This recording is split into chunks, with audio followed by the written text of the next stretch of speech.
हरे कृष्णा। तो आज हमारे सामने एक बहुत सुंदर श्लोक है जिसको शौनक ऋषि ने कहा है और ये सूत गोस्वामी जी को संबोधित कर रहे हैं। वो कह रहे हैं कि देखिए, जो व्यक्ति भगवान की भक्ति नहीं करता उसका जीवन तो व्यर्थ जा रहा है। सूर्य उदित हो रहा है, अस्त हो रहा है और व्यर्थ में ही उनकी आयु को काट रहा है।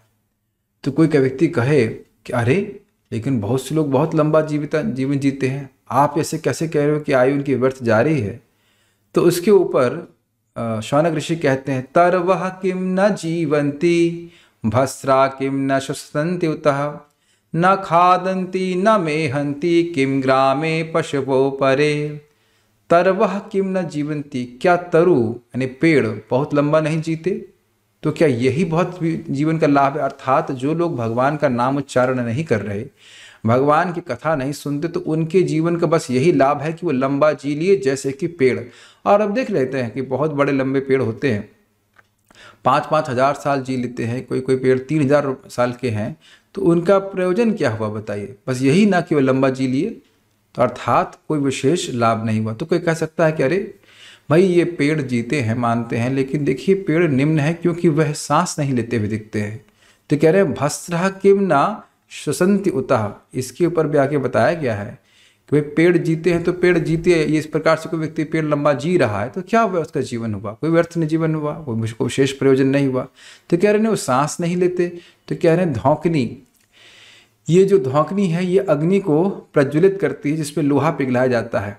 तो उसी प्रकार से जो और ये चर्म कोश का बना जाता है। तो उसी प्रकार से जो हमारा ये फेफड़े हैं, ये फेफड़े भी सांस ले, फेफड़ों के द्वारा हम सांस ले रहे हैं। तो बस यही जीवन की सफलता है, विचार करना चाहिए। ये तो अधिक सांस ले रहा है, तो क्या ये बहुत बड़े जीवन की सफलता है कि हम कुछ सांस ले लिए? अर्थात उस सांस लेने का प्रयोजन क्या हुआ? हर सांस संग भगवान का नाम उच्चारण होना चाहिए वास्तुतः, अगर हमें श्रद्धा है। लेकिन अगर नहीं है तो कम से कम कुछ तो इन सांसों में भगवान का नाम उच्चारण होना चाहिए। तो व्यक्ति कहेगा अरे हाँ, लेकिन देखिए वह उनके पास जीभ नहीं जिसके द्वारा वो बढ़िया बढ़िया पदार्थ खा सके, और वह स्त्री संग आदि का सुख प्राप्त नहीं करते हैं। न खादंती मतलब नहीं खाते हैं, और न मेहनती मतलब वीर्यपात नहीं करते हैं, अर्थात स्त्री संग आदि नहीं करते हैं।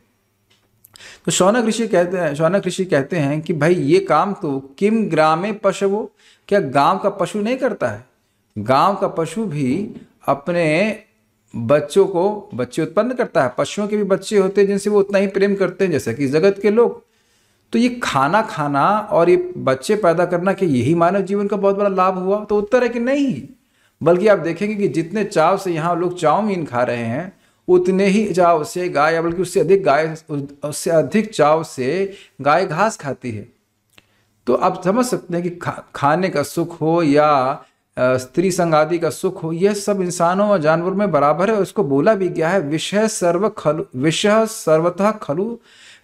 खलु सर्वतः स्यात्। इस प्रकार के आहार, निद्रा, भय, मथुन का भोग तो हर योनि में प्राप्त है। तो क्या यही मानव जीवन की सफलता है? देखिए, आप समझ सकते हैं कि मानव जीवन की विशेषता यह है कि हम लोग अपनी जीभ से भगवान का नाम उच्चारण कर सकते हैं। तो क्या इसमें कौन सी विशेषता है? और भी तो सारे जो पशु पक्षी हैं वह सब बोलते ही हैं। विशेषता यह है कि केवल भगवान का नाम उच्चारण करने मात्र से व्यक्ति हमेशा हमेशा के लिए वैकुंठ जाने की योग्यता को प्राप्त कर लेगा, चाहे वो कहीं भी रहता हो। तो कह रहे ऐसे मानव जीवन प्राप्त करके, ऐसी जिह्वा प्राप्त करके जिसने भजन नहीं किया, उसने तो निश्चित रूप से अपना जीवन व्यर्थ किया। इसी को प्रतिपादित करते श्लोक से कि क्या पेड़ जीते नहीं? क्या एक लोहार की धौंकनी सांस नहीं लेती खूब अधिक मात्रा में? क्या इस जगत के पशु, जो गांव के पशु होते हैं, क्या वो खाते नहीं हैं? और क्या वो वीर्यपात नहीं करते हैं? क्या वो बच्चे नहीं पैदा करते हैं? और उस पर भी कहते हैं किम ग्रामे पशुओ अपरे। अपरे मतलब अन्य पशु। अन्य पशु का मतलब गांव के सारे पशु हो गए, तो अन्य पशु कौन है? तो कहते हैं अन्य पशु वह इंसान है जो कभी मानव जीवन के मूल्यों को समझा नहीं, कभी भगवान के भजन में प्रवृत्त नहीं हुआ, वो है अन्य पशु। तो इस प्रकार से बड़ी भर्त्सना करने की, जो मानव जीवन प्राप्त करके भगवान का भजन नहीं कर रहा है, तो वह तो एकदम पशु के समान है, उसका जीवन ही पशु के समान बीत गया।